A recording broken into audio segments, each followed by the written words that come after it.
हाँ, वो नहीं रहती।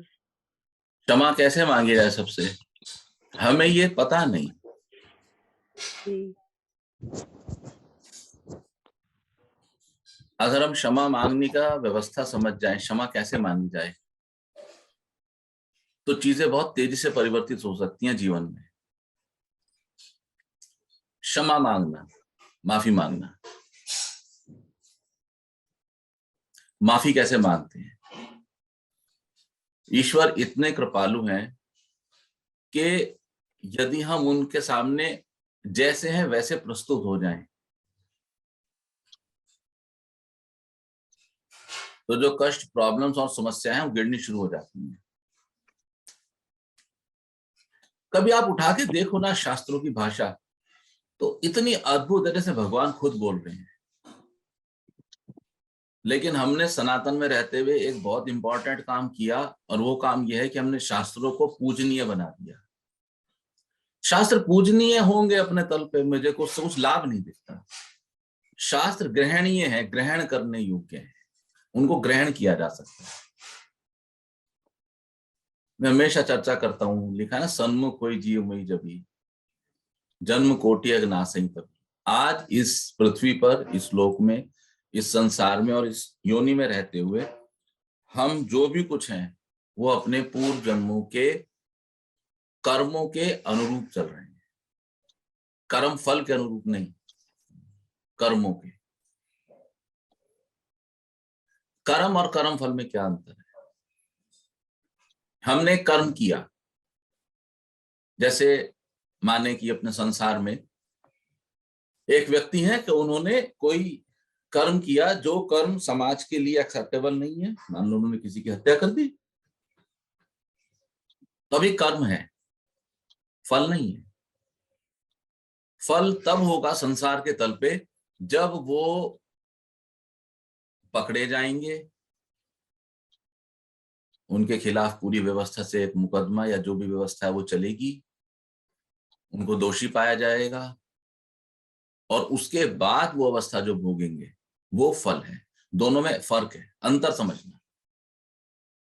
कर्म और कर्म फल के बीच में एक टाइम गैप है। पृथ्वी पर चलते हुए इस अवस्था का सिर्फ एक ही सिचुएशन है कि भाई जो कर्म किया है पकड़े गए, टैप हो गए तो भोग गए, बच गए तो बच गए। लेकिन प्रकृति में ऐसा नहीं है। प्रकृति में जो भी कोई हम कर्म करते हैं, हमारे भीतर जो उस परमात्मा का निवास है, या तो जो हमारा अपना स्वरूप है, जो आत्म स्वरूप है, उसको सब सब सच और गलत पता होता है कि क्या सत्य है और क्या असत्य है। वास्तव में क्या हुआ था, वास्तव में क्या हुआ था, मैं गलत नहीं हूं, मैंने ऐसा इसलिए किया था, ऐसे बहुत सारी तर्कपूर्ण युक्तियां पैदा करने में आपका मन जो है परफेक्ट है।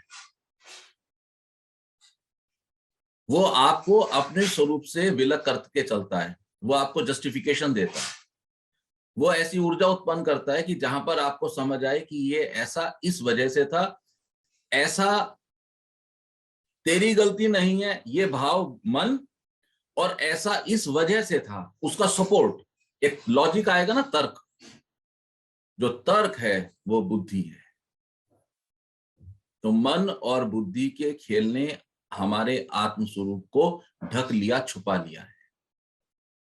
लेकिन मूल में हम स्वयं को जानते हैं, हम याद ना करें उसको, हम स्वीकार ना करें, हम अपने आप को इतना उलझा लें अलग अलग एक्टिविटीज में, लाइफ में इन्वॉल्व हो जाएं, तो वो चीज धुंधला सकती है, समय के साथ विस्मृत हो सकती है, लेकिन मिटाई नहीं जा सकती, मिटती नहीं है।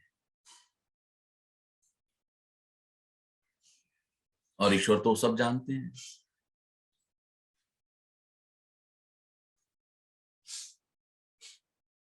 और ईश्वर का एक स्वभाव है, उनको एक ही चीज आती है। ईश्वर सुनते सिर्फ एक चीज है, प्रार्थना। उनको और कुछ सुनाई नहीं देता।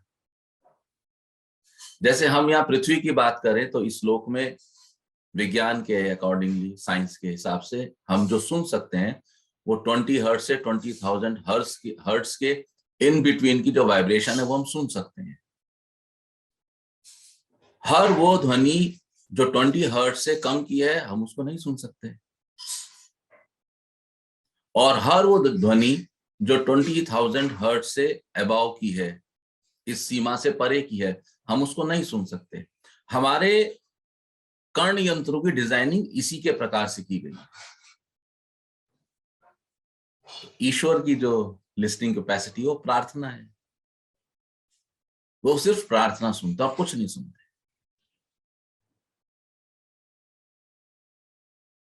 और आप किसी कोने में, किसी अंधकार में, कहीं छुप के, अपने मुंह से उच्चारण किए बिना भी भीतर अपने ही किसी कोने से अगर आप प्रार्थना करेंगे तो सभी प्रार्थनाएं उस तक पहुंचती हैं, वो अनसुनी नहीं रहती। और आनंददायक बात यह है कि वो सभी प्रार्थनाएं उत्तरित भी होती हैं, उनका उत्तर भी मिलता है। ऐसा नहीं है कि आपने अपनी प्रार्थना ईश्वर के समक्ष रखी और वो अनुत्तरित रह जाए, ऑटो रिप्लाई है। जैसे बहुत से लोग अपनी ईमेल्स में, अपने व्हाट्सएप में ऑटो रिप्लाई मैसेज डालते हैं। आप उनको एक मैसेज लिखिए, इमीडिएटली ऑटो रिप्लाई में जवाब आ जाएगा, एक क्षण भी नहीं लगेगा। आपने इधर सेंड किया, इमीडिएटली रिप्लाई आ गया। लेकिन उस सेंडिंग करने के लिए एक अवस्था बहुत इंपॉर्टेंट है, वो अवस्था है आपका इंटरनेट कनेक्शन का कनेक्टेड होना। आपका मैसेज जाएगा, लेकिन यदि इंटरनेट आपका बंद है तो वो मैसेज नहीं जाएगा, कोई मैसेज प्राप्त नहीं होगा, रिसीव बैक नहीं होगा। प्रार्थना का इंटरनेट कनेक्शन क्या होगा? प्रार्थना का इंटरनेट कनेक्शन है कि हम कितनी ईमानदारी से अपनी बात स्वयं को कह सकते हैं, हम कितनी ईमानदारी से कोई बात स्वयं स्वीकार कर सकते हैं। इसके लिए हमें किसी संसार के, किसी आध्यात्मिक व्यक्ति के, किसी गुरु के, किसी सामाजिक व्यक्ति के या किसी संस्था के सामने प्रस्तुत होने की आवश्यकता नहीं है। हमें सिर्फ अपने सामने प्रस्तुत हो जाना है। और इस लोक में जीवन जीते हुए हम सभी किसी न किसी एक व्याधि से जरूर परेशान हैं। किसी को परिवार का कष्ट है, किसी को शरीर का कष्ट है, किसी को प्रोफेशन का, बहुत सारे कष्ट हैं। कोई एक कष्ट विशेष रूप से, किसी को शरीर का कष्ट है, किसी का मन परेशान रहता है, मन का कष्ट है, ऐसे बहुत सारे कष्ट हैं। इन कष्टों से पार पाने का जो एकमात्र फूल प्रूफ उपाय है वो है प्रार्थना। और प्रार्थना वो उपहार है जो आप स्वयं को दे सकते हैं, और आपको स्वयं को देना ही चाहिए। जो अतीत निकल गया उसमें तो हम कुछ कर नहीं सकते, लेकिन जो वर्तमान है इसमें बहुत क्षमता है, इसमें बहुत शक्ति है। वर्तमान में बहुत कुछ किया जा सकता है, वर्तमान में सब कुछ किया जा सकता है। और वर्तमान में जो कर लेने जैसा है वो है प्रार्थना। और प्रार्थना के लिए जो मुख्य अंग है वह है प्रार्थना की तैयारी, प्रिपरेशन टू द प्रार्थना। आप सोचते हैं कि भाई हम ये साधना क्यों करते हैं, हम मेडिटेशन क्यों करते हैं? मूल रूप से मेडिटेशन आपको प्रार्थना के लिए तैयार करने की ही क्रिया है। कल मेरे से चर्चा होते हुए कोई अपना अनुभव बता रहे थे, मुझे ख्याल नहीं किससे बात हुई, उन्होंने बोला कि अब नेगेटिविटी बहुत कम हो गई है, अब विचार परेशान कम करते हैं। जैसे जैसे नेगेटिविटी कम होगी, विचार परेशान कम करेंगे, आप कम हिलेंगे। जितना जितना आप कम हिलेंगे उतना उतना आप स्वयं को देखने में अधिक सक्षम होंगे। जैसे जैसे आप स्वयं को देखने की क्रिया में उतरना शुरू कर देंगे तो आप पाएंगे कि कुछ जीवन के महत्वपूर्ण हिस्सों में आपने वो कार्य किए हैं जो नहीं करने चाहिए थे। मूल रूप से वो कार्य एक दो उद्देश्य के होते हैं और उसमें हम पूरी तरह से अनजान रहते हैं कि ये कार्य करते हुए सामने वाले व्यक्ति को ये कष्ट होगा, ये दुख होगा। ईश्वरीय कानून पृथ्वी के कानून से अलग है।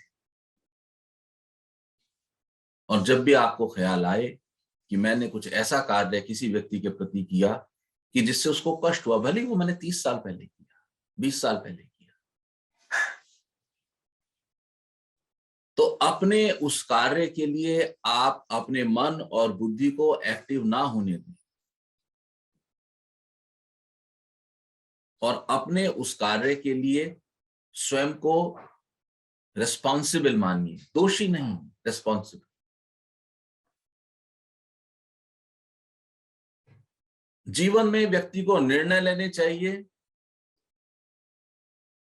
और निर्णय की रिस्पॉन्सिबिलिटी, जिम्मेदारी या ओनरशिप लेनी चाहिए। बचिए नहीं अपने उस कर्म से, उसको देखिए। कल मेरा शरीर बहुत अच्छा था, आज डाउन है, मैंने क्या गड़बड़ करी?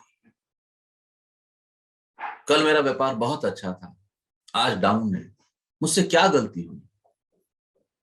उस गलती को देखिए, उसका पूरा पूरा रियलाइजेशन कीजिए।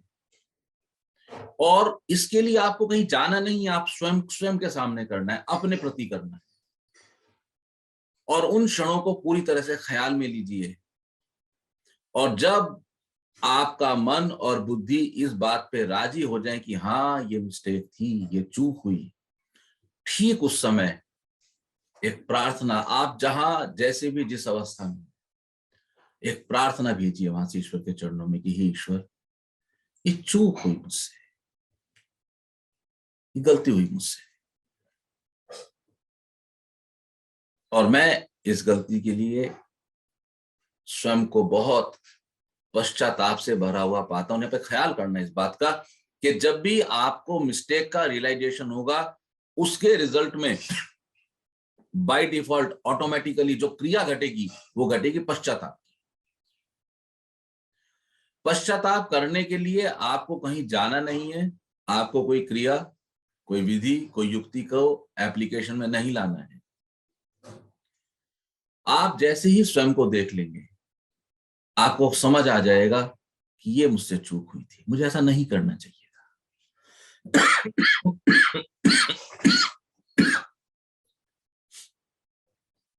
और जैसे ही ये रियलाइजेशन होगा, तुरंत एक सेकंड मैसेज आ जाएगा आपके पास पश्चाताप का। पश्चाताप तक पहुंचने से पहले और कोई मार्ग नहीं है। यदि आप इस मार्ग का अनुसरण करेंगे तो पश्चाताप तक आप ऑटोमेटिकली पहुंच जाएंगे। पश्चाताप को आप लपक के नहीं पकड़ सकते, पकड़ा नहीं जा सकता, क्योंकि पश्चाताप सेल्फ रियलाइजेशन का प्रोडक्ट है, उसका रिजल्ट है।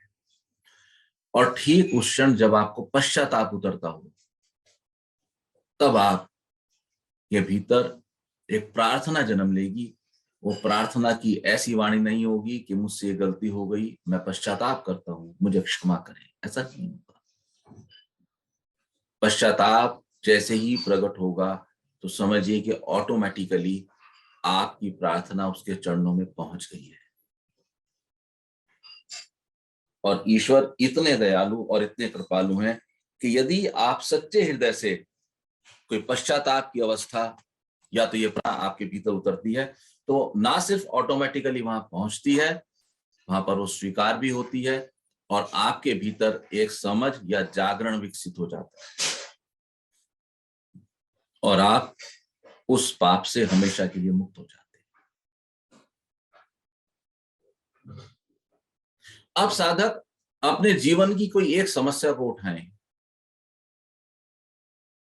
कोई एक समस्या, जिसके जीवन में जो समस्या है, मेरा स्वास्थ्य उत्तम नहीं रहता, जीवन की बड़ी अजीब अजीब परिस्थितियां सिर्फ मेरे साथ घटती हैं, मेरा बहुत उत्तम व्यापार था और आज मेरा व्यापार नहीं चलता है। मुझे मेरे परिवार ने कभी सहयोग नहीं किया। मेरा काम धंधा, मेरा प्रोफेशन न जाने क्यों उठता ही नहीं है। मैं चाह के भी अपने घर वालों को प्रेम नहीं कर पाता हूं। मेरे सब रिश्तेदार मुझे एक्सप्लॉइट करते हैं। जो समस्या आपके पास चलती है, मुझे यश नहीं मिलता, मुझे सम्मान नहीं मिलता, मेरे लक्ष्मी की यात्रा ठीक नहीं रहती, मुझे संतान का कष्ट है।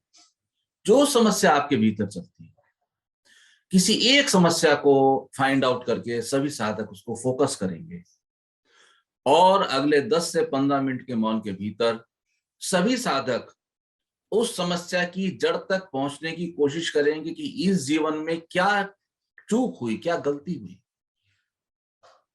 लेकिन चेष्टा रहेगी कि बुद्धि और मन का प्रयोग कम से कम होगा। ये एक अपने स्वयं को छील देने की क्रिया है, उघाड़ देने की क्रिया है। जैसे आप किचन में भोजन बनाए, मूली या आलू को यदि काटे तो पिलर से उसके छील के उतार देते हैं और अंदर गूदा बचता है। तो गूदे के भीतर कैसे प्रवेश किया जाए? तो प्याज की भांति, प्याज की भांति। प्याज की बहुत छिलके हैं, बहुत परतें हैं, और एक बार आपने चाकू से जहां वो ऊपर जड़ से जुड़ी हैं उसको काट दिया, तो अब एक एक परत को उतारना, छीलना, खोलना और देखना संभव होगा। और एक एक परत को उतारिए, छीलिए, एक एक परत उतारते जाएं और एक एक परत उतारते उतारते उतारते उतारते आप पाएंगे कि अब प्याज नहीं बची, उसका अस्तित्व नहीं बचा। किसी एक समस्या को आज प्रयोग में लाएंगे, ईमानदारी से। कोई एक समस्या जो आपके जीवन की है उसको केंद्र में लेंगे और उस समस्या को लेकर आत्ममंथन करेंगे कि मुझसे क्या चूक हुई। ऐसा संभव है, चूक डाली हुई हो, ऐसा संभव है।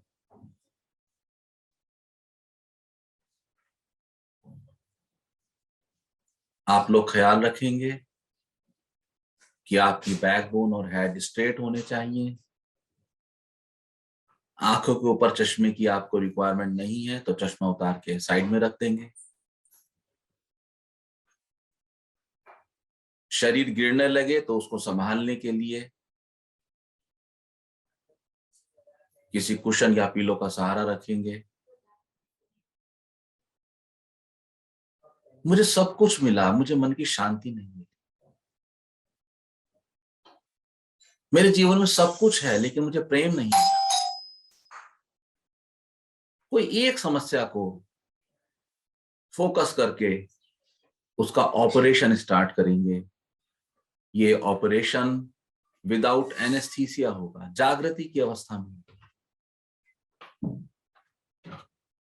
अगले 15 मिनट आपको मेरी आवाज नहीं सुनाई देगी, या तो मुझे आवश्यकता पड़ी हल्का सा चेत लाने के लिए। हो सकता है आपको आंख लग जाए, कोई बात नहीं।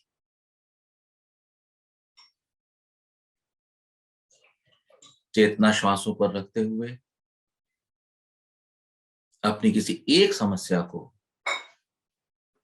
आज पेनिट्रेट करेंगे और जानने की कोशिश करेंगे कि मुझसे क्या चूक हुई। मेरे जीवन में आज धन हानि है तो क्या मैंने व्यापार में, लक्ष्मी प्राप्त करने में धोखाधड़ी के कुछ प्रयोग किए। मेरा प्रोफेशन नहीं जमता है तो क्या मैंने कुछ लोगों के साथ ऐसे प्रयोग तो नहीं कर दिए कि उनका प्रोफेशन खराब हो जाए। उसी बिंदु पर रहते हुए धीरे धीरे भीतर उतरने की चेष्टा करेंगे और कुछ नहीं, देखने की चेष्टा करेंगे। और यदि हम मूल बिंदु तक आज पहुंच पाए तो ख्याल में लेना कि पश्चाताप उसी क्षण उत्पन्न होगा।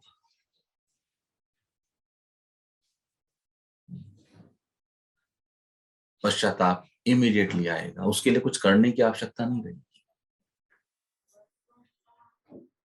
चेतना को जागृत रखेंगे। जब भी लगे चेतना भटक रही है तो वापस ख्याल आपकी नासिका पुटों पर और अपनी एक समस्या के साथ आत्ममंथन की ओर।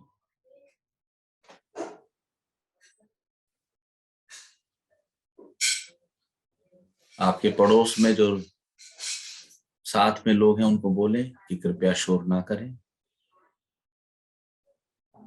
आपको एकांत और एकाग्रता की आवश्यकता है।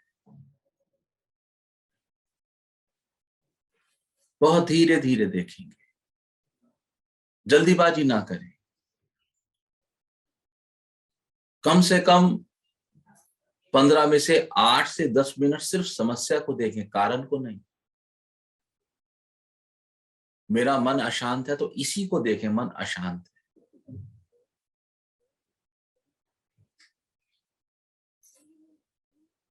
बहुत सारी भावनाएं जो आपने दबा छिपा के रखी हैं वो प्रकट हो सकती हैं, तो उनको प्रकट होने देना।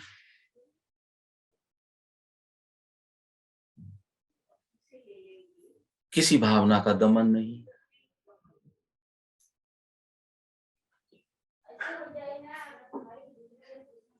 शरीर से जैसे भी जिस भी रूप में भावना प्रकट हो, होने देंगे।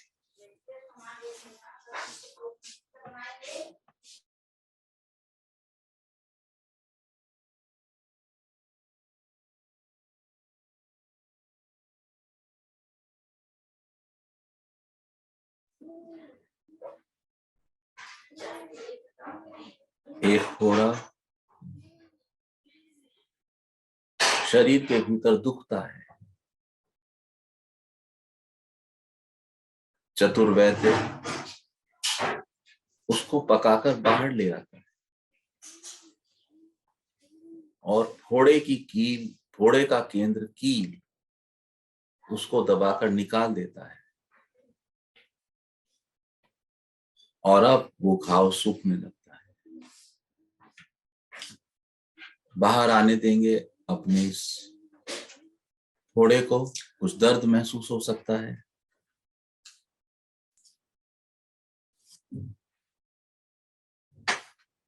आज इस कष्ट की कील का निष्कीलन करेंगे।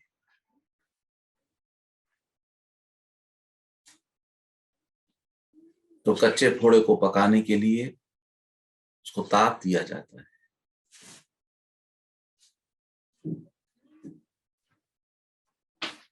दर्द की जो कील आपके भीतर चुभी है उसको देखिए।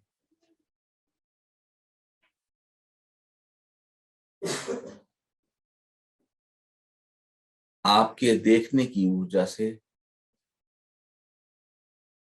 वो फोड़ा पक के उभर आएगा। कुछ दर्द हो सकता है।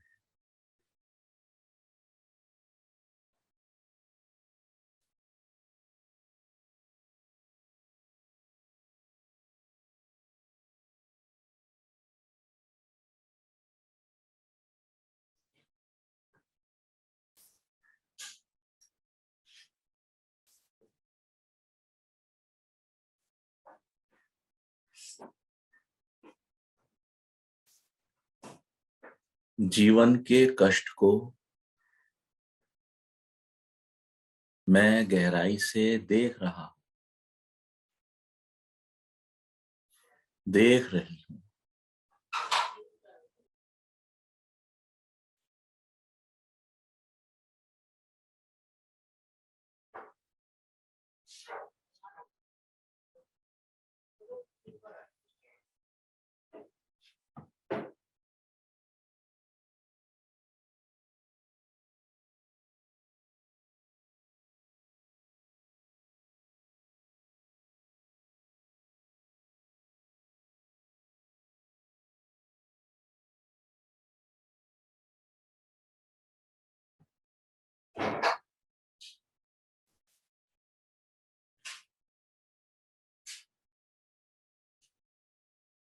आंख लग जाए,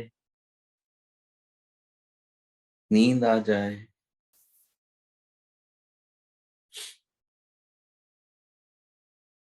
ख्याल कहीं और गुम हो जाए, कोई बात नहीं।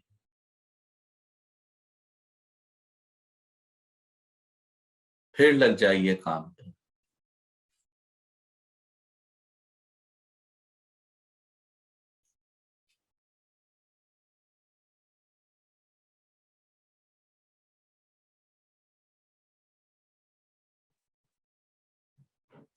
कोई एक कष्ट, बस एक,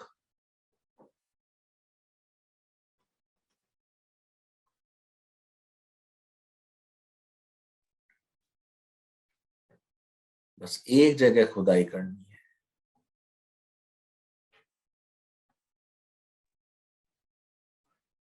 थोड़ा और गहरे जाए।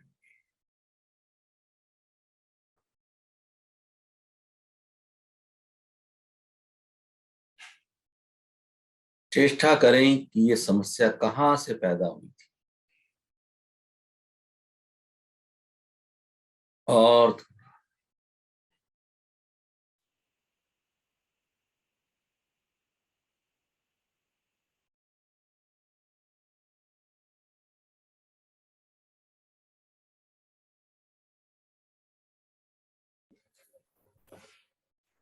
गहरे जाते हुए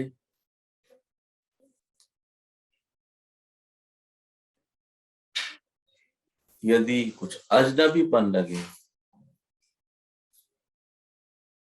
तो भी बढ़ते जाएंगे।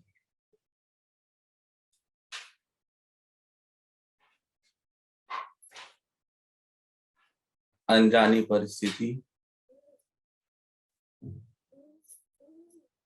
अनजाने लोग,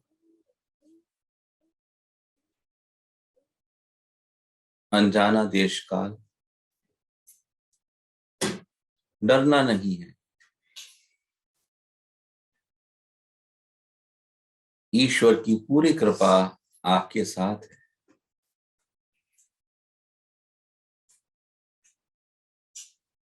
आप अकेले नहीं हैं।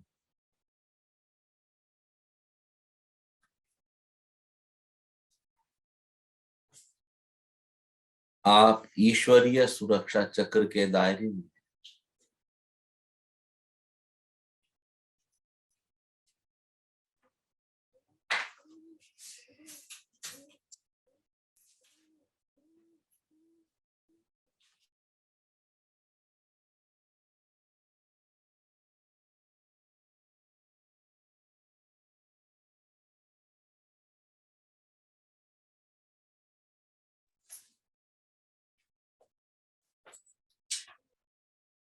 आप जागृत हैं। जब कुछ समझ ना आए, ईश्वर को पुकारें, मेरी मदद करें, और अपनी यात्रा को आगे बढ़ाते जाएं।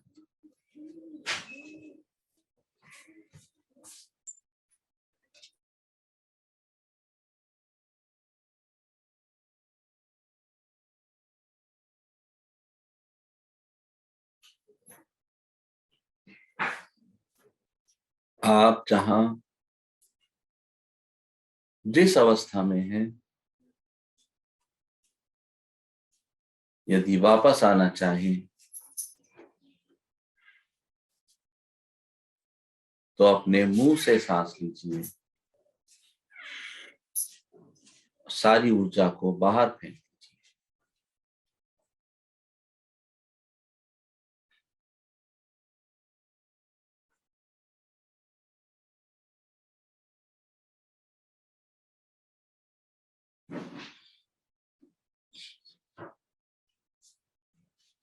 जो साधक बाहर आना चाहते हैं वो नाक से श्वास भीतर भर के मुंह से श्वास को बाहर छोड़ दें।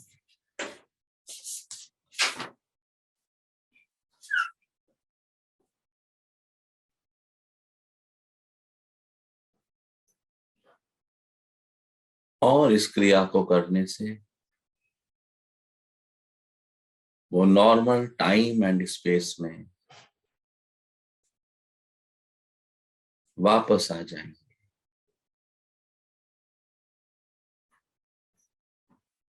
जो साधक अभी कुछ और यात्रा करना चाहते हैं वो कुछ और कंटिन्यू कर सकते हैं।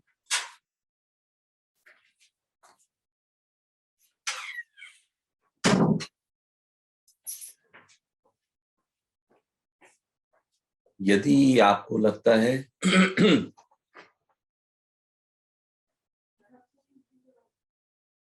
कि आपने अपने कष्ट का अंतिम बिंदु देख लिया है, अपने भीतर उठती हुई लहरों को ख्याल में ली।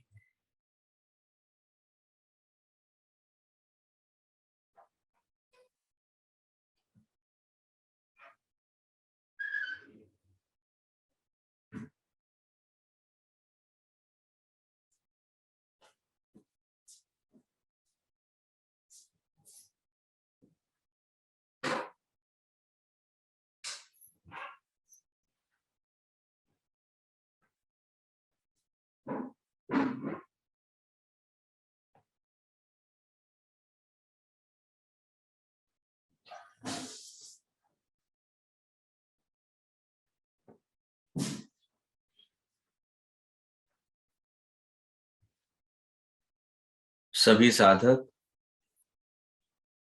नाक से श्वास लेकर मुंह से छोड़ देंगे।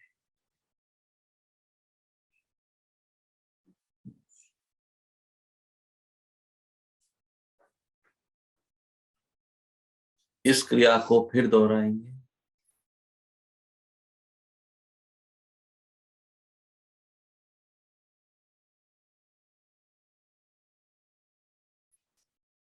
एक बार फिर यही क्रिया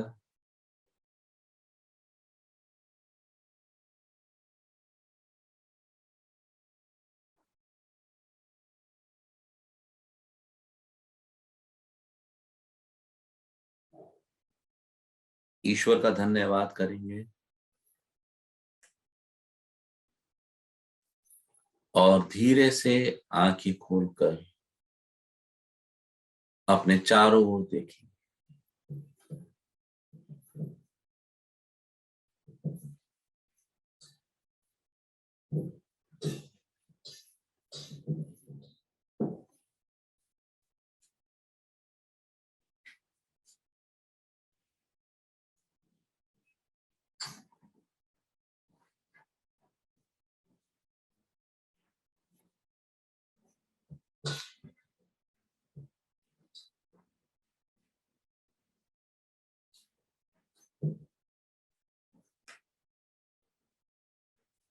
साधक 1 by 1 शॉर्ट में अपना अनुभव शेयर करें।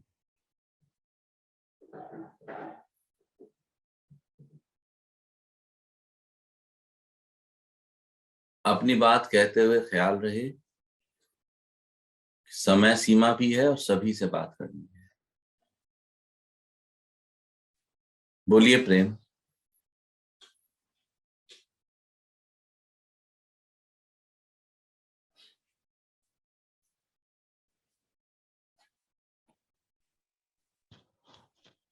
प्रभु जी, मुझे तो यही दिखा कि मैंने अपने आप को खुद को बड़े कल भी बात हो रही थी कि नियमों में बांध रखा है और उस चक्कर में मैंने अपनों के साथ भी बड़ा दुर्व्यवहार किया। मुझे आज बोलने में बड़ी कोई शर्म नहीं है इस चीज में। अब दुर्व्यवहार से मतलब ये कि मैं तो मतलब बहुत सख्त रहा इन चीजों के प्रति, उन सबके साथ, चाहे मेरे परिवार के लोग हों, चाहे मेरे काम के लोग हों या समाज के लोग हों, सख्ती बहुत दिखाई मैंने। अब ये देखते देखते बहुत आगे तक चला गया, बहुत लोगों से मिलता चला गया। अब रुक ही नहीं पा रहे थे वो तो, हाँ भाई, मतलब ऐसे लोग भी देखे जिनको कभी देखा ही नहीं है। बस इतना ही आज का अनुभव है। अभी दिख ही रहे थे लोग कि आपने फिर वापस बुला लिया। सीमा खत्म नहीं हुई, मतलब बहुत अन्याय किया लोगों के साथ। प्रेम, जब हम ऑफलाइन सेशन करेंगे 2 या 3 दिन का, तो इसमें आपको भरपूर समय मिलेगा। निष्कीलन का ये सर्वोत्तम माध्यम है। आपने इतने लोगों को साथ देखा कि आप सख्त रहे, शक्ति के प्रयोग करें, तो अब मृदु हो जाना है। एक अति घट चुकी है, लेकिन यदि आपको लगे कि मैंने इतना सख्त किया सबके साथ और आज आप सबके बीच में ये चीज स्वीकार कर पा रहे हैं, तो जो नहीं दिखता वो ये है कि यही पश्चाताप है। मेरा मन और बुद्धि मुझे कह के ले जाए कि अनुभव कुछ है, मैं क्यों सबके सामने शेयर करूं, मैं क्यों स्वयं को रुसवा करूं सबके बीच में। पश्चाताप नहीं घटा, आपने कह दिया, इतनी सरलता आ गई, यही पश्चाताप है। तो मेरा विश्वास करो कि यही प्रार्थना भी है, यही क्षमा भी। और 2 साल पहले जो मैंने कहा था कि क्षमा उतरती है, क्षमा मांगी नहीं जा सकती, उतरती है। बहुत सुंदर। और साधक बोलेंगे 1 by 1। मीरा, मीरा के बाद कौन बोलेंगे?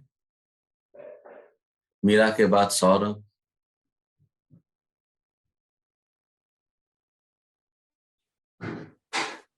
सर बोलूं?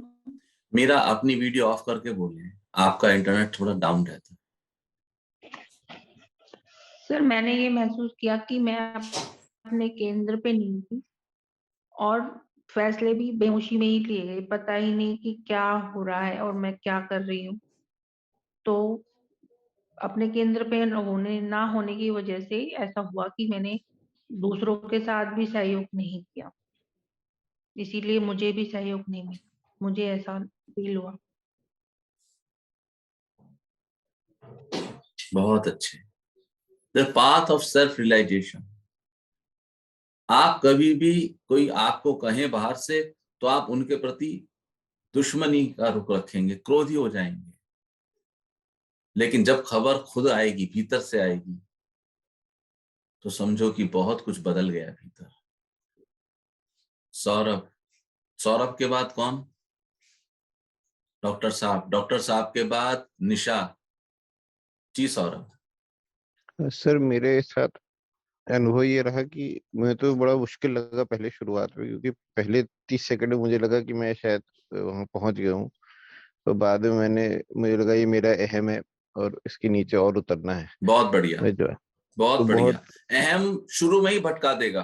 हम्म, अहंकार आपको एंट्री लेने नहीं देगा, क्योंकि जहां से गेट वे बना हुआ है, ठीक उसी जगह पर एक बाबूजी खड़े हैं जिनका नाम है ईगो, अहंकार। अहंकार की सत्ता आपको पेनिट्रेट करने ही नहीं देगी। क्यों करने देगी? उसका किला टूट रहा है, नहीं एंट्री करने देगी। बहुत बढ़िया सौरभ। तो उसी में फिर कोशिश करके और अंदर घुसा, तो मुझको जो मिला वो ये था कि मुझ में भी एक अहम रहा। मैंने समाज की काफी उपेक्षा करी, और इस अहम में करी कि मुझको शायद ज्यादा समझ में आती चीजें, और दूसरे की बेहोशी देख के उसकी उपेक्षा करता था मैं। और ये दूसरा भी उम्मीद रखता है चीजों से, हम मुझसे भी उम्मीद रखता है कई चीजों की।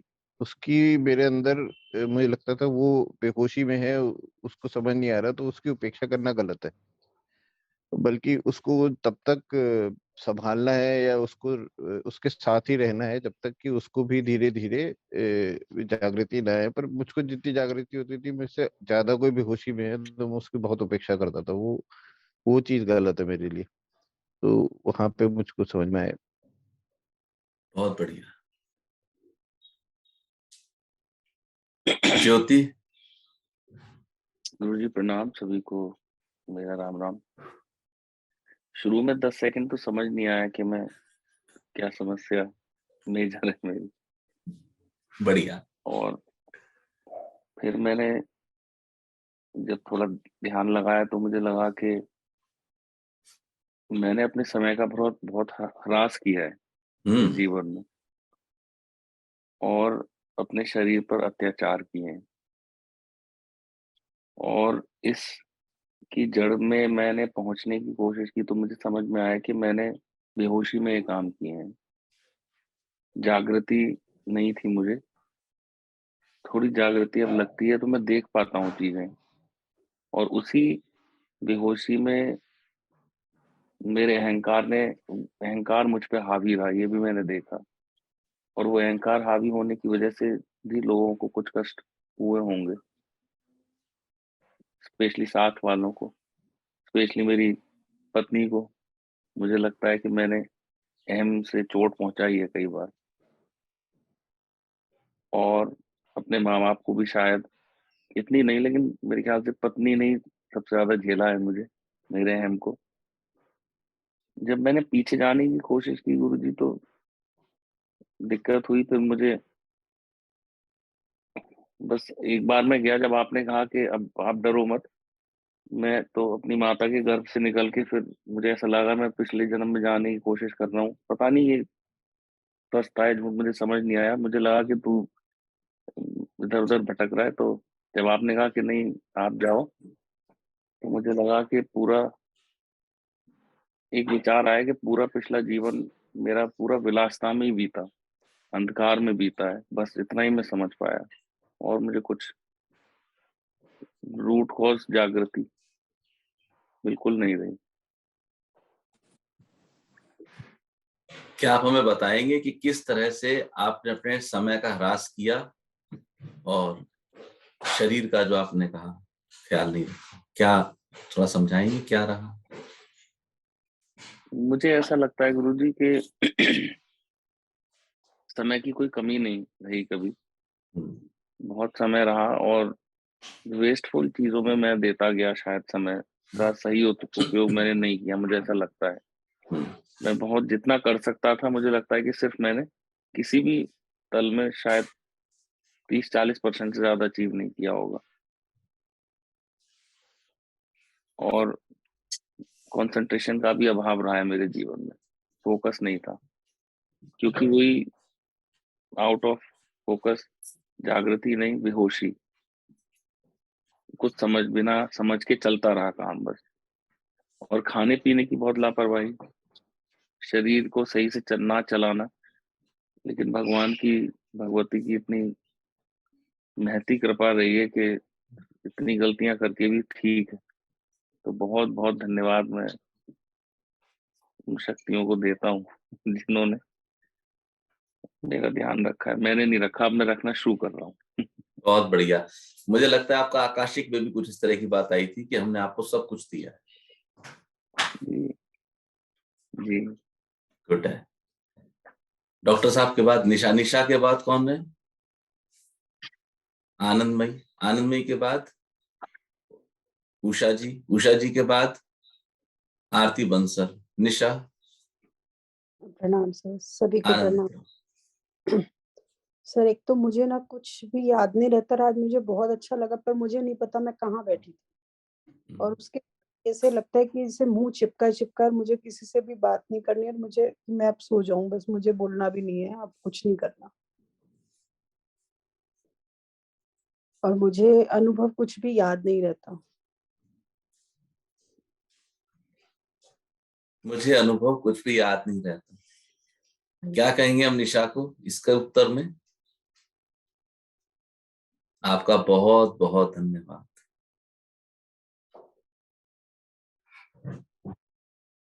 इनकी यात्रा भूलने की, इनको भूलना चाहिए थोड़ा। अच्छा है, तो सो जाओ, कल आपके लिए हमने चर्चा भी की थी। अच्छा है। निशा के बाद आनंदमयी थी ना? हाँ जी। बोलिए बेटे। सर मैंने अपने स्वास्थ्य के लिए देखा, तो मुझे यही लगा कि मैं ही लापरवाह हूँ, मैं अपना ध्यान नहीं रखती। पर फिर मैं अपने बचपन में चली गई, मुझे बचपन से ही दिक्कत होने लगी थी। उससे आगे नहीं मैं जा पाई। एक बार आपने जब कहा पीछे जाओ, तो मुझे एकदम थोड़ा सा अंधेरा और लाइट दिखाई दी, फिर उसका कुछ नहीं दिखा। बढ़िया है। और कौन है इनके बाद? उषा जी अनम्यूट कीजिए, 1 मिनट में रिक्वेस्ट भेज देता हूँ। चलो अब करो, बोलिए उषा जी।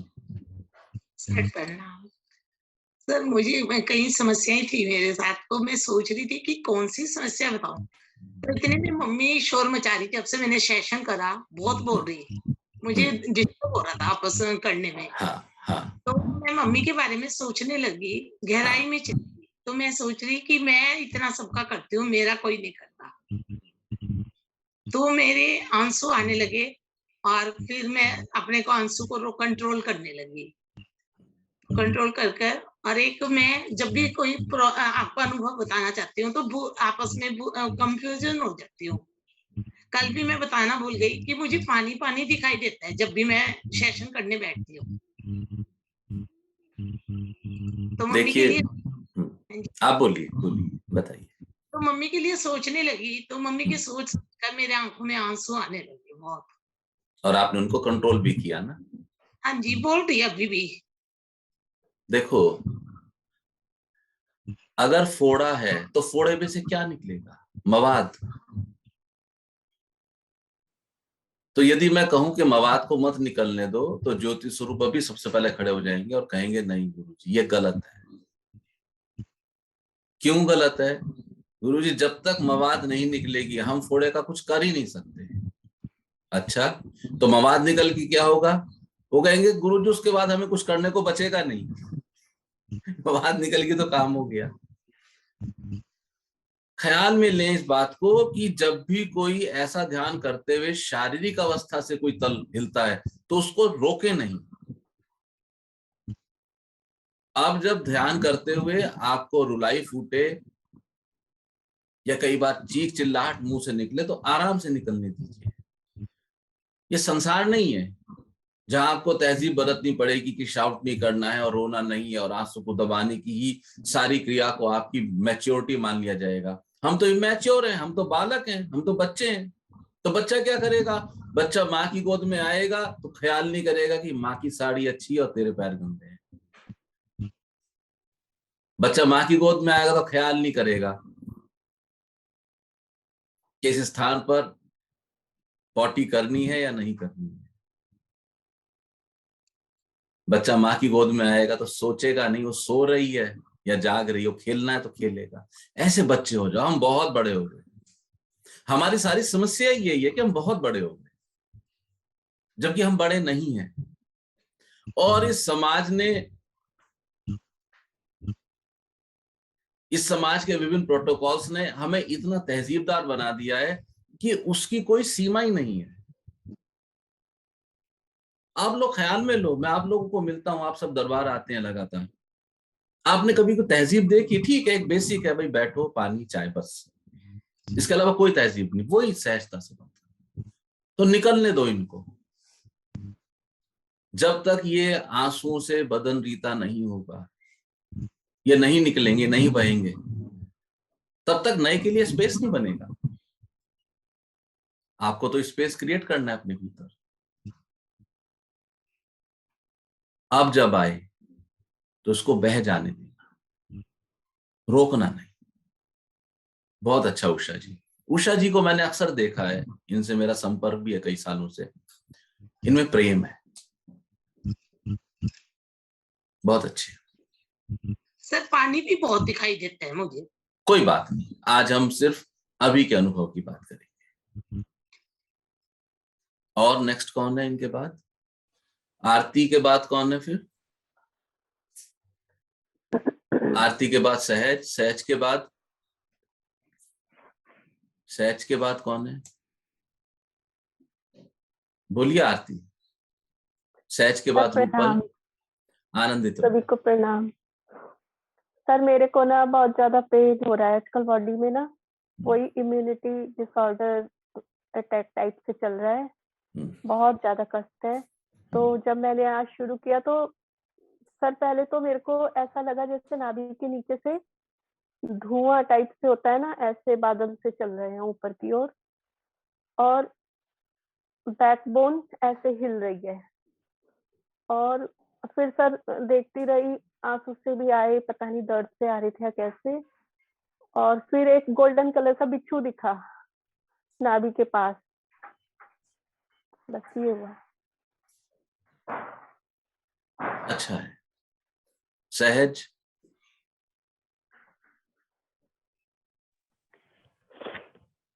गुरुजी जब शुरू किया तो मुझे एक व्यक्ति समझ में आया, फिर 1 से 2 हुए, 2 से 4, जिनकी बातों से मुझे परेशानी हुई या जो भी कष्ट मुझे था रिलेटेड। और फिर मैंने महसूस किया लोग तो बहुत सारे हैं, लेकिन उनकी वजह से मुझे कोई कष्ट नहीं है, बट वो कष्ट वो 4 जनों का है। और ये मैं कोशिश कर रही थी कि इसको किस तरीके से ओवरकम करेंगे, कैसे क्या करूं, क्या क्या है।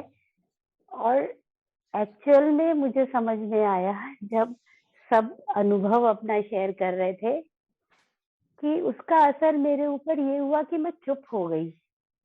और मैं चुप हुई उस गलत टाइम, मतलब उस टाइम पर जब मेरे बच्चों को मेरी सबसे ज्यादा जरूरत थी। और जो प्रेम मुझे देना था अपने बच्चों को, वो मैंने नहीं दिया। इनफैक्ट मैं उनके साथ सख्त थी। शायद सख्त में इसलिए थी, मैं नहीं चाहती थी मेरे बच्चे उस तरीके के हों। मेरे बच्चों में बहुत प्यार है, वो मुझे बहुत प्यार करते हैं। एंड रियली मैं उन सालों के लिए अपने बच्चों से माफी मांगना चाहती हूँ जब मैंने उनकी केयर नहीं करी और मैं अपने ही शेल में थी।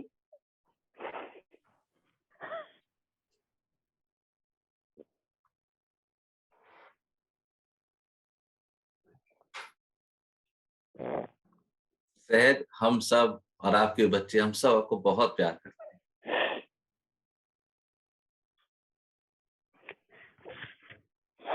आपके बच्चे भी बहुत प्यारे हैं।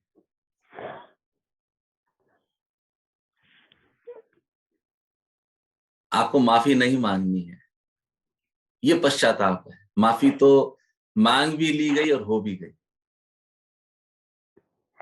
ये पश्चाताप है, ये पश्चाताप के आंसू हैं। तो वो 2, 3, 4 व्यक्ति अब क्या करेंगे? उन 2, 3, 4 व्यक्तियों के प्रति हम न्यूट्रल तल से करुणा का भाव रखेंगे। जो प्रेम का भाव आपका आपके बच्चों के लिए है, वही प्रेम का भाव उनके लिए भी रखेंगे। और यहां पर कृष्ण का अमर कथन ख्याल में लेंगे, कर्मण्येवाधिकारस्ते मा फलेषु कदाचन। मुझे किसी फल की इच्छा नहीं है। मेरा प्रेम जो निस्वार्थ है वो उनके लिए भी है। और जो आपने अपना दमन किया, अपने बच्चों को उतना अधिक प्रेम दीजिए। मैं आपको एक चीज शेयर करता हूं। मैंने डेलिब्रेटली रुद्रप्रिया को अधिक प्रेम दिया है।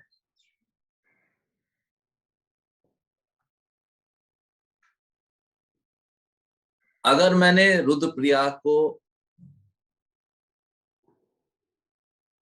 कोई हल्का सा भी बात कही, उसको बहुत गहरी लगती है मेरी बात। तो गुरु माँ ने मुझसे पूछा कि उनको क्यों लगती है। तो मैंने कहा रुद्रप्रिया एक प्रेम का वो घड़ा है जो अभी तक रीता है, उसमें प्रेम भरा नहीं गया, इसलिए मुझे उसको अधिक प्रेम देना होता है।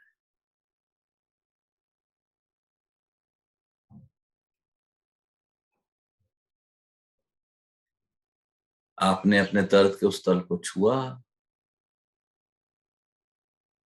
पश्चाताप हुआ, आंसू बह गए, ईश्वर आपके सहयोगी हुए। आप भाग्यवान हो। अपने उस भाग्य, सौभाग्य, भाग्य, इस गोल्डन मोमेंट को एक्सपैंड कीजिए अपनी लाइफ में। और आपको लगता है कि एक समय में आप बच्चों को प्रेम नहीं दे सके, ठीक है, आज देंगे, अब देंगे। तो आज भी मत सोचो कि रुद्रप्रिया बड़ी हो गई है। आज भी बच्चों की तरह आप उसके गालों को खींचिए, उसके हाथ को पकड़ के चूमिए, उसको बिठाइए, उसको अपने हाथ से खिलाइए। हर वो काम जो आप उस समय नहीं कर सकी, आज कीजिए। और आप पाएंगी कि आपके जीवन में खुशियों की बरसात होने लगी है। क्योंकि प्रेम कभी भी एक तरफा नहीं होता, इट्स नॉट यूनिडायरेक्शनल। आप जब प्रेम देते हैं तो बाय डिफॉल्ट वो वापस आप पर बरसता है। अपने व्यवहार से आप जो कुछ करना चाहती थी, नवमल्लिका उस समय बॉटल से दूध पीती थी सॉरी तो आप बॉटल से उसको वो तो समय निकल गया, और आपके हाथ में तो अन्नपूर्णा का निवास है। तो आज जो भी डिश बनाए उसको बोलो, नवमल्लिका छोड़ दो फोन, 10 मिनट मेरे लिए, उसको अपने हाथ से खिलाएं। और जब इतना प्रेम उमड़े तो एक चीज ख्याल रखना, स्पर्श चिकित्सा अवश्य देना। बच्चों को अपने से चिपकाना। जिस भी स्त्री या पुरुष का संतान आपको लगे, ये आप लोग वीडियो क्यों ऑफ कर देते हैं, आपको लगे कि बात नहीं मानता है, सुनता नहीं, उसको सिर्फ चिपकाइए, उसको कुछ ज्ञान मत दीजिए, चिपकाइए, वो आपके प्रेम से पुष्ट होगा।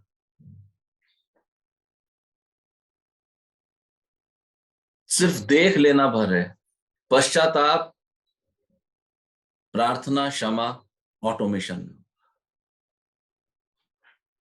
सहज के बाद कौन बोलने वाले हैं?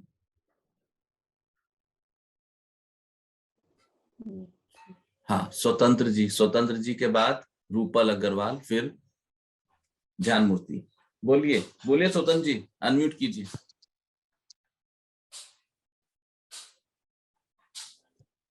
सर मेरी करंट समस्या तो इस टाइम मेरे बेटी और दामाद का कष्ट है। मैं जब कल छोड़ गई मुझे बहुत कष्ट हुआ। हाँ। मैं जब ध्यान में गई मुझे बहुत ज्यादा ठंड लगी पहले, फिर मुझे 3 कुत्ते दिखाई दिए जो अंगारों की वजह से लड़ रहे थे। उसके बाद मुझे बहुत सारे आदमी चलते हुए दिखाई दिए। मैं कुछ नहीं समझ पाई मुझे क्या करना क्या नहीं करना। मुझे जब आपने कहा बाहर आ जाओ, मैंने एकदम अपनी आंखें खोल दी। देखिए स्वतंत्र गुप्ता जी, आपको एक चीज को ख्याल में लेना पड़ेगा। ईश्वर ने जो परिस्थिति दी है, आपको उसमें अपना धैर्य और स्थिरता बनाई रखनी पड़ेगी। क्योंकि जो मूल है दर्द का, वो लड़की और दामाद है। आपने उनको संभालना पड़ेगा। यदि आप स्वयं को नहीं संभाल पाएंगे तो उनको कैसे संभालेंगे?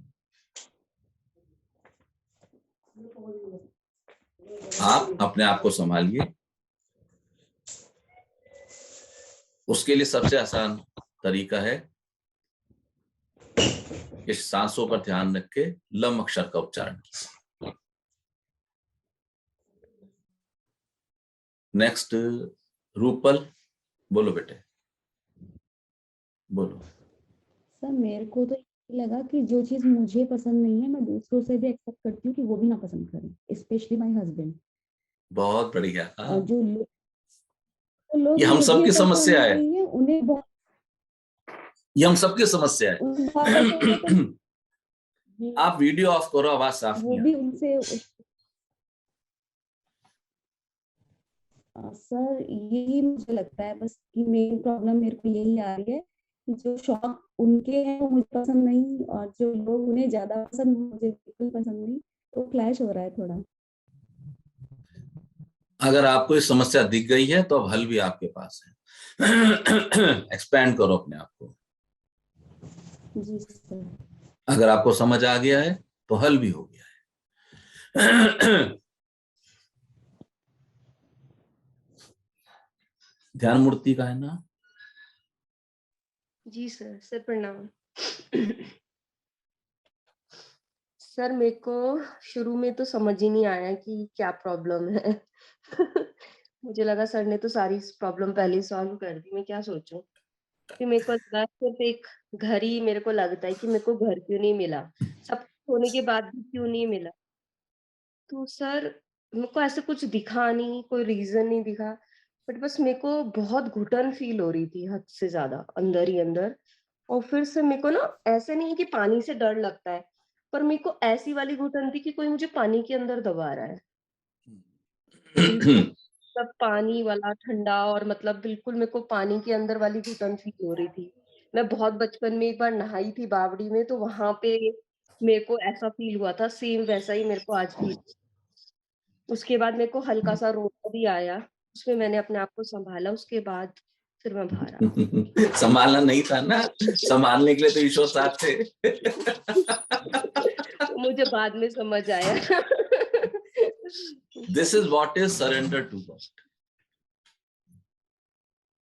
अगर आप स्वयं को पानी की लहरों पे छोड़ दोगे तो लहरें आपको समुद्र तक पहुंचा देंगी। Don't worry. संभालना, अब से संभालना नहीं है, कोई बात नहीं, अच्छा है। हाँ जी।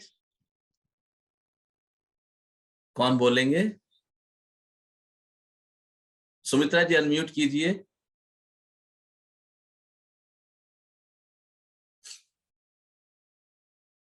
अभी सुमित्रा जी आप अनम्यूट कीजिए। अभी नौ मल्लिका, रुद्रप्रिया रह गई, अमर मित्तल रह गए। 1 बाय 1 बोलिए, फिर हरजिंदर जी बोलेंगी। रुद्रप्रिया कुछ कहना चाहोगे? गुरुजी मेरा अनुभव यही था कि एक तो डॉबी मेरे पास मेरे गोदी में आके सो गया है जब से हमने साधना शुरू करी है, वो अभी भी सो ही रहा है। और मुझे कुछ दिखा नहीं, पर मेरे को आज बहुत अच्छा लग रहा है, और मेरा अभी गले का जो दर्द है वो भी कम है, मतलब मैं बोल पा रही हूँ इतना, तो कम लग रहा है। मेरा आज का यही अनुभव। आपको पता है आज का सेशन किस मुद्दे पे आधारित था? आपका आज का सेशन आपके टॉन्सिल से ट्रिगर हुआ था। जी गुरुजी। गुड, अच्छा है, आपको दर्द में आराम।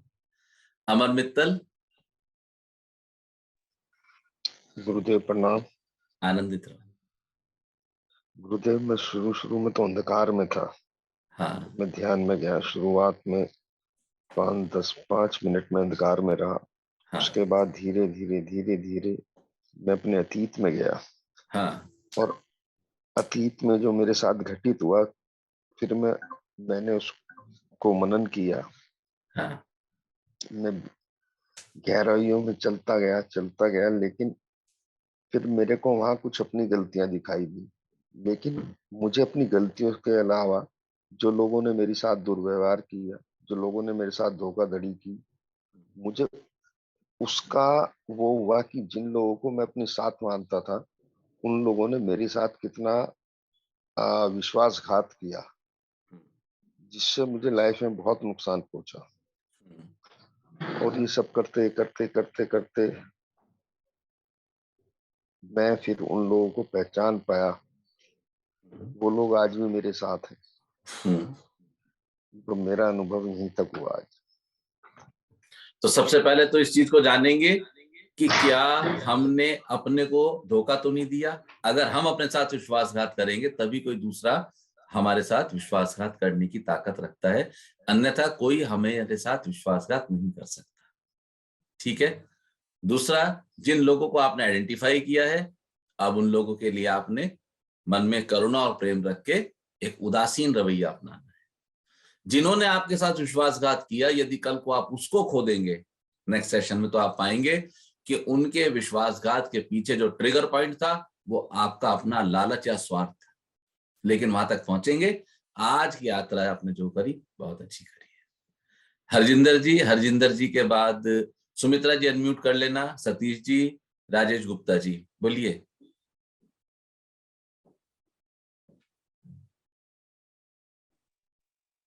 हाँ जी सर, मेरे को ना जब स्टार्टिंग में आपने बोला तो सर मेरे को ऐसा लगा कि जैसे गुफा के ना बहुत सारे दरवाजे खुलते जा रहे हैं लाइट से।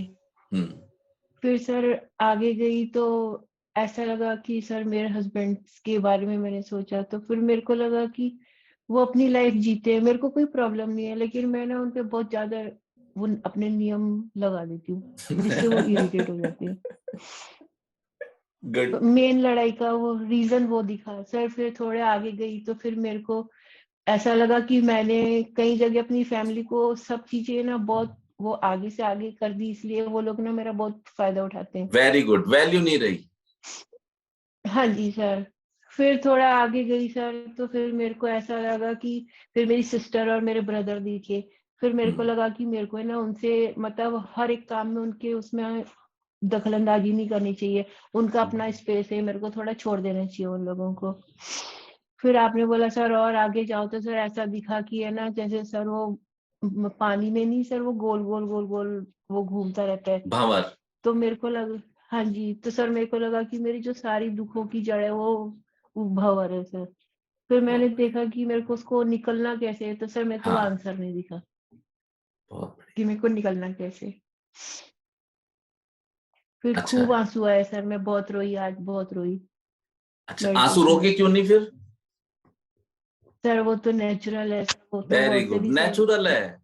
झरने को रोका नहीं जा सकता, नदिया को रोका नहीं जा सकता, तो आंसू को क्यों रोकना है, उनको भी बह जाने दो।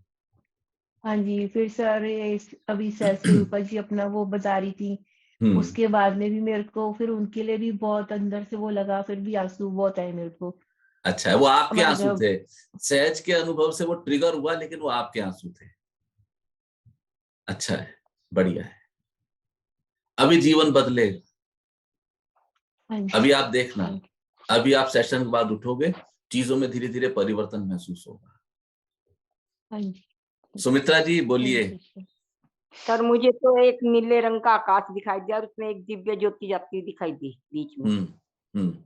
इतना दिखाई दिया मुझे। बहुत बढ़िया, वेरी गुड। और कौन रह गए? राजेश गुप्ता जी।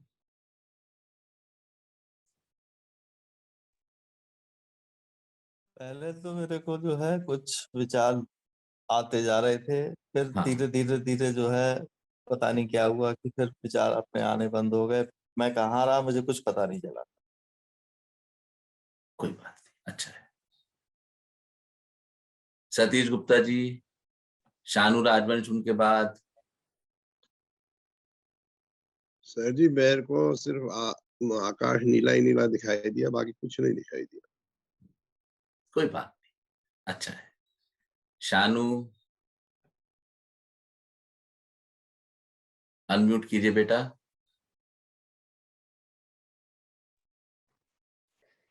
सर कोई ऐसी प्रॉब्लम नहीं दिखाई दी जिस पे फोकस किया जाए। सब इतनी अच्छी फैमिली मिली कि वो बेचारे मेरे साथ एडजस्ट करते हैं। अच्छा। जैसे मैं कह देती हूँ वो फॉलो करते हैं।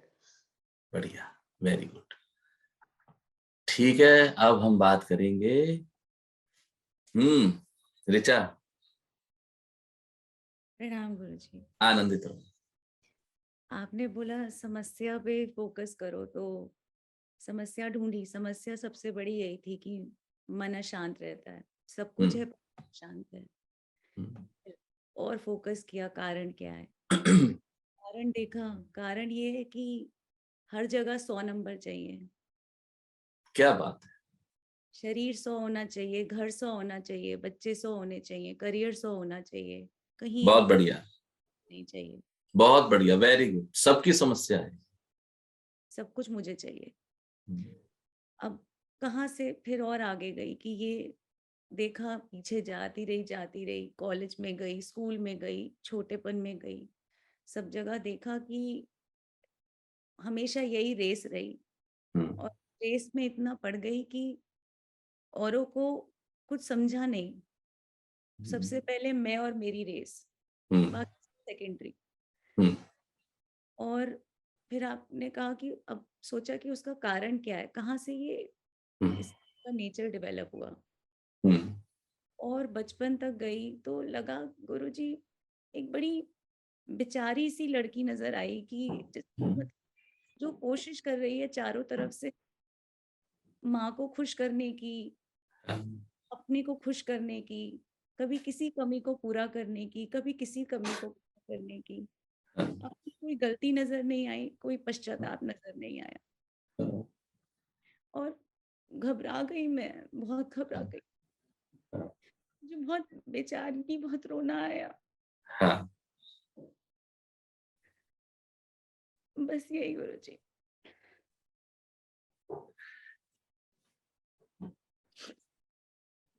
आपने देख लिया, आपका काम हो गया।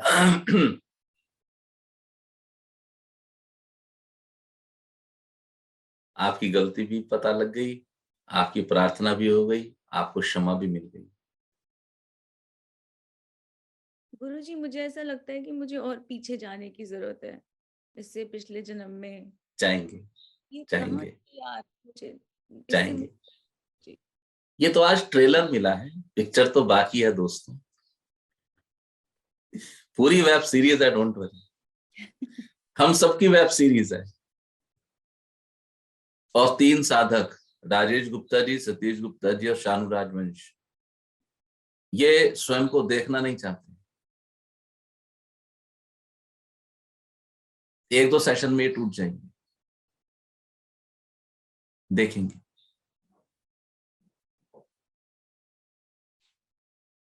तो सबसे अच्छा लेसन अगर हम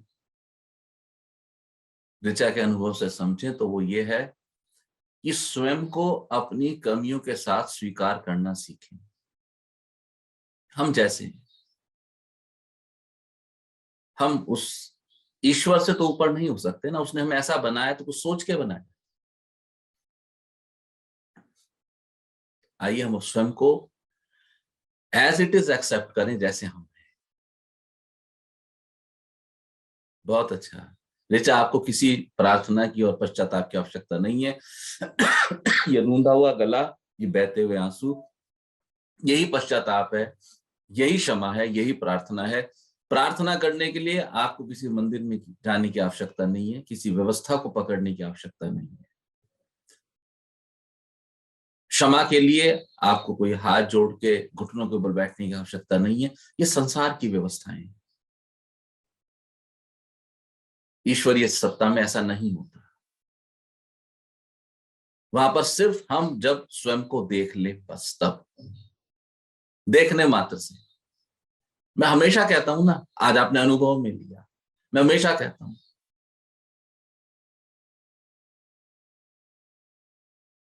जैसे ही आपने देख लिया तो क्या हुआ, आंख खुल गई, सपना टूट गया, बात खत्म हो गई। ये जागृति है। मुझे लगता है हमने सभी साधकों के अनुभव लिए। देखिए, कल हमने चर्चा की थी निशा की, और कितनी गहरी सोई है। आप देखिए किस तल पे काम करना पड़ता है, और ये सिर्फ तभी संभव है जब आप अपने ऊपर काम करने के लिए तैयार हैं। और नींद से जागने में जितना समय लगेगा, बस उतना ही समय लगता है, इससे ज्यादा समय लगता भी नहीं। आप सबके जो अनुभव आए, जो आप लोगों ने दर्द, कष्ट या कमियां महसूस करी, कृपया उनको अपनी लाइफ में इंप्लीमेंट कीजिए, जगह दीजिए। अभी वो कच्चे हैं, उनको जमने दीजिए। अगर प्रेम को लगता है कि मैंने बहुत क्रूरता, शायद ऐसी उन्होंने अनुभव कहा था, तो नहीं प्रेम, अब प्रेम से। तो धीरे धीरे धीरे धीरे आप अपने गुरु नाम की महत्ता का अनुभव लेना शुरू करेंगे। एक्सपैंड कीजिए, अपने भीतर करुणा को स्पेस दीजिए। भगवान को करुणाकर इसीलिए कहा गया है कि वो परम करुणावान है। Compassion, B compassionate. ठीक है, कोई कुछ कहना चाहते तो कह सकते हैं। मुझे बहुत आनंद आया आप सबके अनुभव सुन के। ध्यान मूर्ति कुछ कहना चाह रहे हो? आपने अच्छा नहीं किया। अच्छा नहीं किया, ठीक है। सर आपने कुछ अभी ये बोला था ना, आज जैसे आपने फैमिली अच्छा को नहीं, आज आपने अच्छा नहीं किया। प्रेमानंद, आज आपने बहुत डिस्टर्ब कर दिया आज आपने। ठीक होंगे हम आप ऐसे। प्रेमानंद, ये डायलॉग ज्योति को रोज सुनने को मिलता है जब ये अपने मरीजों को इंजेक्शन देते हैं या ऑपरेशन करते हैं। लेकिन ऑपरेशन होने के कुछ समय के बाद वो मरीज इनके पास आते हैं, कुछ फूल लेके आते हैं और कहते हैं कि आपने मेरे जीवन को इन फूलों की तरह कर दिया। अब ये तो आपके इस बात के पीछे गुरुजी मैं इस प्रेम ऑपरेशन के बाद वो थोड़े दिन उनको वार्ड में या आईसीयू में भी रखते हैं। हमें आपके सानिध्य में होना चाहिए अभी 2-3 दिन, तब वो ही अब हाल ये हुआ है, आंसू रुक नहीं रहे हैं क्या और बाहर जा नहीं सकते हैं। बहुत सुंदर। आज आपने पूरा हिला दिया अच्छे से, एकदम अच्छे से। प्रेम, ये मेरा काम है, ये मेरी ड्यूटी है, ये मेरी नौकरी है। आपको मैं क्या बताऊं, पिछले आधा पौना घंटे जब से आपके अनुभव सुन रहा हूं, कैन यू इमेजिन, मेरा कॉन्टिन्यूसली पूरी बॉडी में गूज बम्स हैं। मैं आपको बता नहीं सकता कि एक पौधा लगाओ, उस पर मेहनत करो, फूल खिले तो कितना आनंद आता है। आज के दिन तक पहुंचने के लिए कितनी मेहनत की।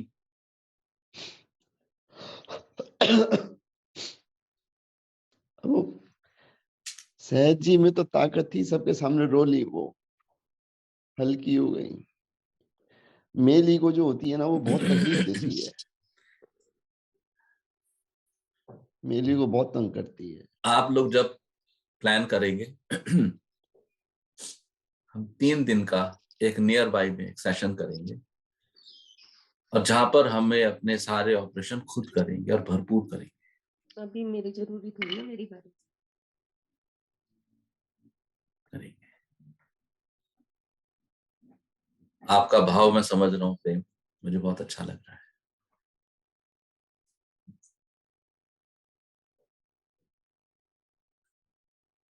तो अगर आपको लगता है कि शक्ति रही, तो आज जब आप इस हॉल से बाहर निकलें तो पता लगना चाहिए कि जो पुत्र, पति, पिता, मित्र, सहयोगी सुबह सेशन में अंदर गया था, वो नहीं निकला बाहर। मैं जब 1 साल पहले एक मेडिटेशन कुछ लंबा करके आया, और मैंने जिस क्षण अपने घर में दरवाजे खुला प्रवेश किया, और मैं 2 कदम चल के तो मैंने घोषणा करी घर में कि जो गया था वो वापस नहीं आया।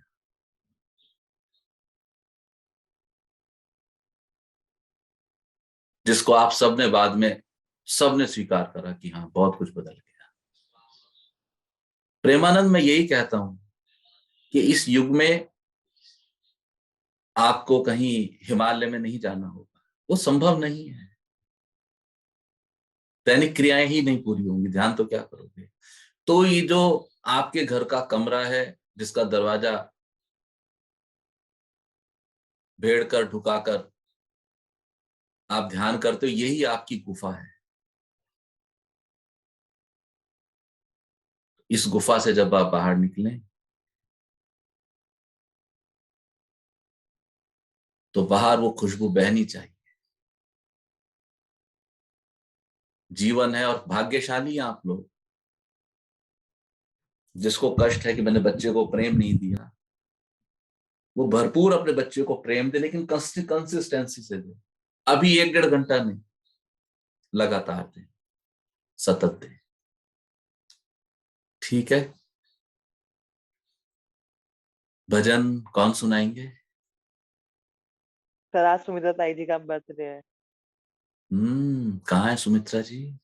हाँ, सभी साधक अपने को अनम्यूट करके सुमित्रा जी को जन्मदिन की शुभकामनाएं देंगे। बहुत हार्दिक बधाइयां सुमित्रा जी आपको। ताई जी जन्मदिन की बहुत बहुत शुभकामनाएं। खुश रहें, स्वस्थ रहें। हैप्पी बर्थडे याद करते रहे। सुमित्रा जी मुबारक हो। ऐसे ही मुस्कुराते हुए सेशन ज्वाइन करते रहे। ये जन्मदिन की तो happy birthday to aunty. Happy birthday. Sumitra ji रोज ध्यान करें, लगातार ध्यान करें, और आप बहुत लोगों के संपर्क में हैं, उनको ध्यान के लिए प्रेरित करें। इससे बड़ा कोई काम नहीं है जो ईश्वर को अच्छा लगता है। हम जब किसी एक व्यक्ति के हित की कामना करते हैं, उसके लिए प्रयास करते हैं, तो पूरा का पूरा ब्रह्मांड हमारी मदद करता है, ईश्वरीय सत्ता सक्रिय हो जाती है, बहुत पुण्य आत्माएं हमारे से कांटेक्ट करना शुरू कर देती हैं। क्योंकि जो भी पुण्य आत्मा है, जो भी पॉजिटिव वाइब्रेशन है, उसको एक्टिवेट होने के लिए, अपनी परफॉर्मेंस देने के लिए, जैसे हमें एक प्लेटफॉर्म चाहिए, तो ऊर्जा के तल पे प्लेटफॉर्म है शरीर, बॉडी।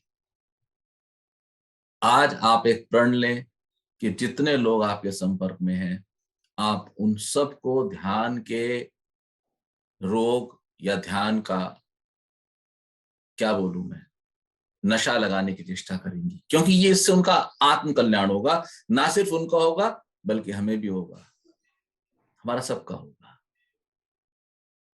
परम गुरुदेव और माँ का आशीर्वाद आपके ऊपर सदैव बना रहे। भजन कौन सुनाएंगे? सर मुझे एक बात बोलनी है। करूंगा। एक minute. Aarti. Yes sir. Sir मैं सुमित्रा आंटी जी को, मतलब सारिका सुमित्रा जी को जन्मदिन की शुभकामनाएं देती हूँ, और मेरे को इस ग्रुप से जोड़ने का श्रेय उन्हीं को जाता है। मैं इस चीज को बहुत मानती हूँ। देखिए, थैंक यू आंटी। पता है किसकी जड़ कहां तक पहुंची है? हमें ये बात पता, मुझे नहीं पता थी ये बात।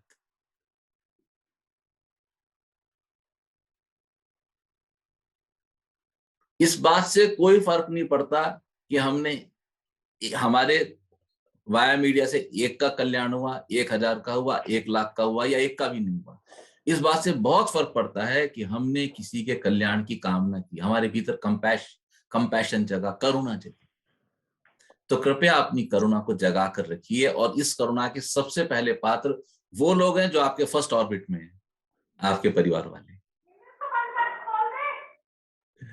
Very good. ज्योति कुछ कह रहे थे?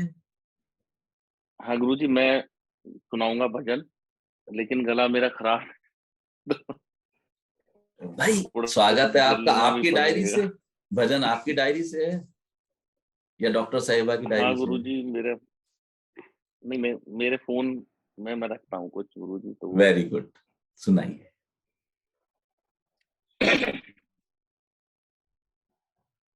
हे कृष्ण गोपाल हरे, हे दीन दयाल हरे, हे कृष्ण गोपाल हरे, हे दीन दयाल हरे। तुम करता तुम ही कारण हो, परम कृपाल हरे, हे दीन दयाल हरे, हे कृष्ण गोपाल हरे, हे दीन दयाल हरे। रथ हाके रण भूमि में और कर्म योग के मर्म बताए, अजर अमर हैं परम तत्व यूं काया के सुख दुख समझाए। सखा सारथी शरणागत के दीन दयाल हरे, हे कृष्ण गोपाल हरे। श्याम के रंग में रंग गई मीरा, रस खान तो रस की खान हुई। जग से आंखें बंद करी तो सूरदास ने दरस किए। मात यशोदा ब्रज नारी के, दीन दयाल हरे, हे कृष्ण गोपाल हरे। हे दीन दयाल हरे, हे कृष्ण गोपाल हरे। नारायण हरि। नारायण हरि। बहुत सुंदर भजन के लिए धन्यवाद ज्योति स्वरूप ज्ञान सब। आप सबका बहुत बहुत धन्यवाद। कृपया प्रतिदिन ध्यान करते रहिए, कम से कम 10 मिनट। चेतना का ख्याल करें, सांसों का। 10 मिनट के लिए इस हफ्ते लम अक्षर का उच्चारण करें और आधा घंटा के लिए मौन करें और अपने अनुभव ग्रुप पर डालते रहें। ईश्वर आप सबका कल्याण करें। नारायण नारायण हरि गुरु जी, सभी को नारायण हरि।